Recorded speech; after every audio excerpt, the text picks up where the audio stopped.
오늘도 반갑습니다. 맛있는 글씨 글맛입니다. 지난 몇 주 동안 기본 부수가 가진 뜻을 알아보면서 다양한 글자들이 탄생하게 된 배경을 알아보는 시간을 가졌습니다. 앞으로도 한자에 대한 이해를 돕기 위한 과정으로 계속 연재될 예정이고요. 참고로 지난주에 저희나라, 대인배 이런 말들이 언론에 많이 노출되었죠. 둘 다 잘못된 말로 우리나라가 맞고 배라는 글자는 대인에 쓸 수 없어서 틀린 말이라고 하면서 나왔습니다. 예전에 만들었던 대인배 관련 짧은 영상이 있었으니 참고하셔도 좋을 것 같고요. 그런데 왜 대인배가 잘못된 말일까요? 과연 배라는 글자는 정말 나쁜 뜻일까요? 그래서 오늘은 잠시 쉬어가는 시간으로 무리, 패거리 등을 뜻하는 글자들 10개를 알아보면서 과연 어떤 뜻을 품었고 어떻게 쓰고 있는지 알아보는 글자 여행을 하려고 합니다. 사용하는 붓펜은 모나미 트윈 브러쉬이고요. 연필은 스테들러 2B 연필, 그리고 만년필은 카베코라는 브랜드 제품입니다.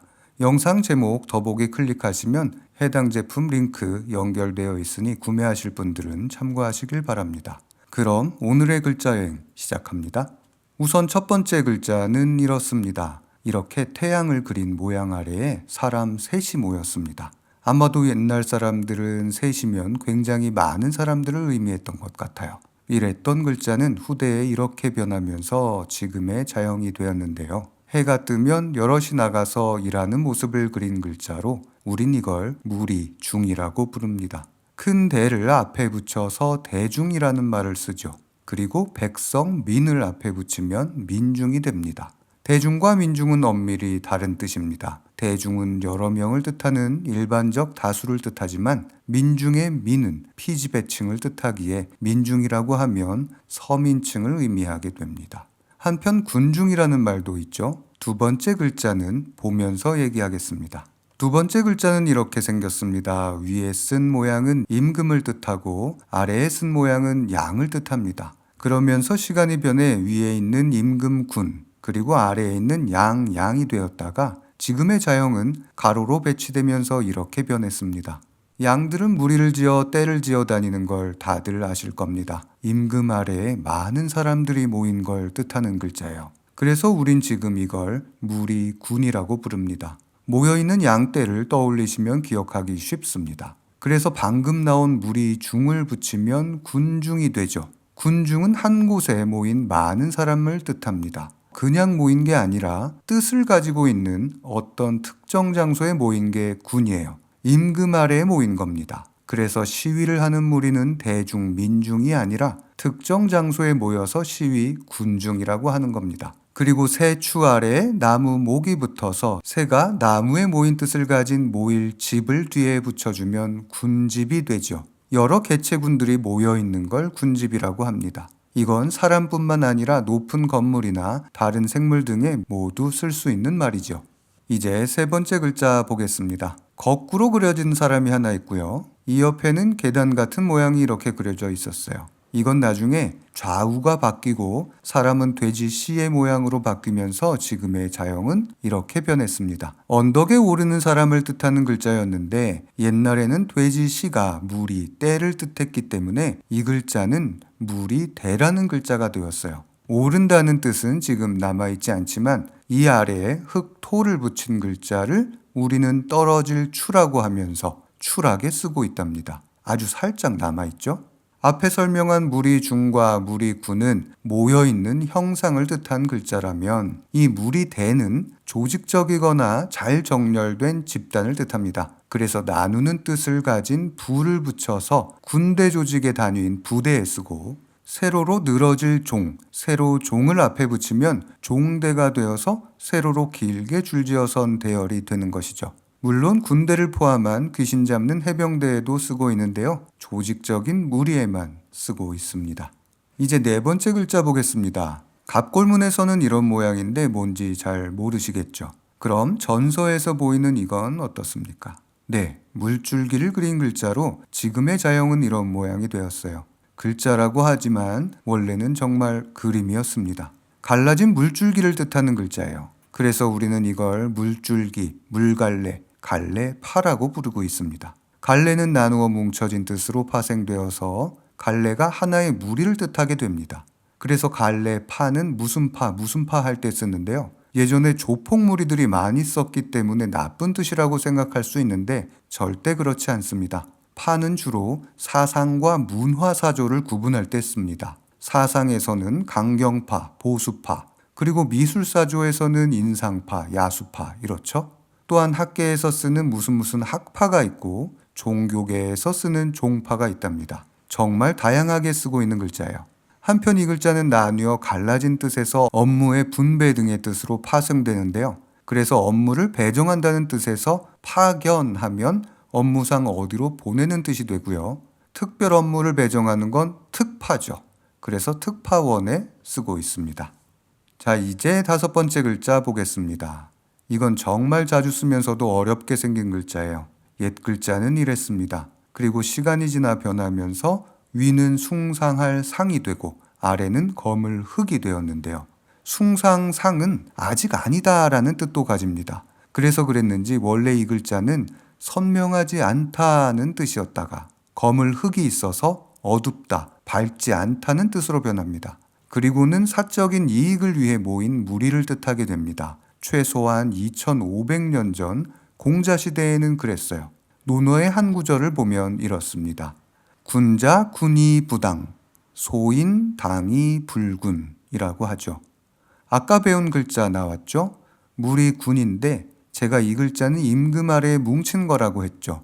뜻을 가지고 뭉쳤다고 했습니다. 그리고 당은 사적인 이익을 위해 모인 겁니다.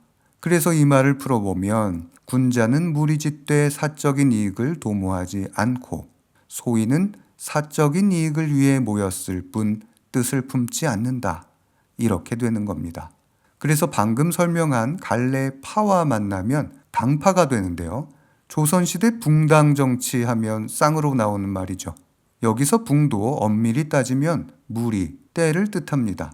붕은 원래 옥을 꿰어서 두 갈래로 엮은 모양이었어요. 그래서 붕당이라고 하면 사적인 목적, 이익을 위해 뭉친 겁니다. 그 이후엔 민주당, 공화당, 영어로는 파티죠. 이렇게 정치적으로 모인 집단, 정당에 쓰고 있습니다. 이제 6번째 글자 보겠습니다. 이건 지난번 나무가 갈라져 만들어진 글자들 영상에서 소개했던 글자인데요. 작은 나무 조각을 뜻하는 조각편에 낮을 비가 붙었습니다. 옛 글자 모양에서 보이듯 낮을 비는 밭 전 밑에 손을 뜻하는 또 우가 붙은 글자로 밭이라는 낮은 신분을 뜻하면서 노비를 뜻하죠. 노비에게 나무 조각으로 만든 딱지, 호패를 붙였는데 그래서 이 글자는 호패를 뜻하는 패가 되었습니다. 그래서 상패, 명패, 감사패 등에 쓰인다고 말씀드리면서 마지막에 깡패에도 쓰고 있다고 설명했던 기억이 납니다. 깡패는 영어 갱이 변해서 깡이 되었고 여기에 패가 붙어서 깡패가 된 건데요. 호패를 뜻하는 패는 이름을 붙여 나눈 뜻이 됩니다. 그래서 무리, 구분, 때로 파생되죠. 화투나 카드의 패에도 쓰이지만 나뉘어진 집단의 뜻도 있어서 사물놀이를 하는 풍물패 등에도 함께 쓰고 있답니다. 7번째 글자입니다. 갑골문에서도 등장하는 이 글자의 옛 모양은 이랬습니다. 중인변이라고 부르는 이건 길입니다. 다시 한번 설명하면 단일행은 사거리를 본뜬 상형자이죠. 여기서 왼쪽 것만 가져다 쓴 게 중인변으로 이게 붙은 건 길을 걷는 뜻으로 움직이는 의미를 가져요. 그리고 흑토와 그칠 지가 만났고 지금의 자형은 중인변에 달릴 주가 붙은 거예요.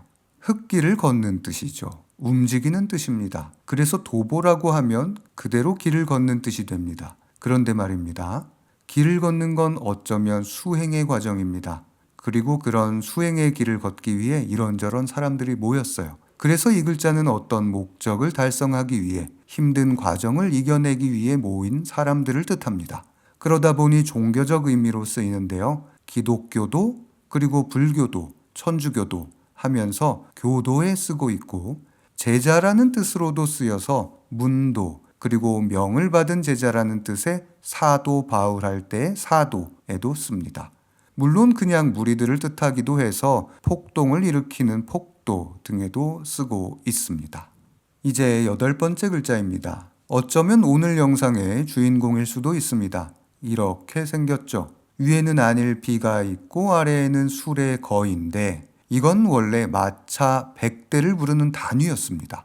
여러 대, 많은 수량을 뜻하면서 물이라는 글자가 되어서 무리, 배라고 부르고 있습니다. 이 글자는 원래 가족이나 사회에서 연령대로 구분되는 무리에도 썼어요. 그런 뜻이 아직 남아있는 단어가 선배, 그리고 후배죠. 전혀 나쁜 뜻이 없는 순수하게 어떤 무리를 구분하는 뜻으로 사용되었는데 유독 우리나라에서는 나쁜 의미로 많이 사용되었습니다. 특히 좋지 않은, 불량한, 불량배라는 말이 있죠. 우리말로 쉽게 풀면 나쁜 무리들이죠. 그리고 또 뭐가 있죠? 조직폭력배라는 말도 참 많이 쓰였었죠. 여기에서도 나쁜 무리들을 뜻했네요. 또한 간신, 임금 밑에서 간사하게 사리사욕을 채우는 간신들의 무리를 간신배라고 했으니 이해부터 나쁜 무리였나 봅니다. 이러다 보니 대인이 아니라 즉 군자가 아닌 소인들, 소인무리를 가리키는 말로 소인배가 쓰인 것이고요. 예를 들었던 단어들을 다시 추려보면 절대 대인과는 어울릴 수 없는 글자, 무리, 배가 된 것이죠.